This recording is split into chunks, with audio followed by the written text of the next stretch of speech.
هلو. في مصر يا جماعه وبعض البلاد العربيه لما تحب تطلب من حد حاجه هو مش قادر ان هو يعملها لك، او هو عايز يستهزأ بيك لان هو قادر يعملها لك بس مش هيعملها لك انت بالذات، فيقول لك ايه؟ في المشمش، يبقى قابلني يعني.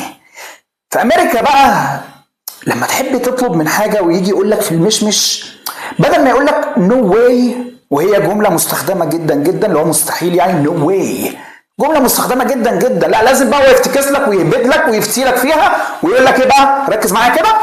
when pigs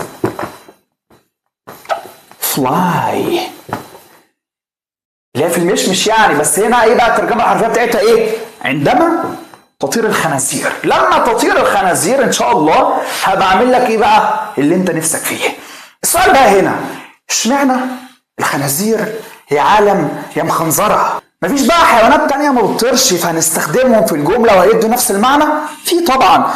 ايه رايكم بقى نلعب في اساس اللغه الانجليزيه وفي الامثله الشعبيه بتاعتهم، وبدل يا جماعه ما نقول when pigs fly هنقول when cows fly. اتضررت في حاجه؟ نقص منك حته؟ ما هي البقره ما بتطيرش برضه.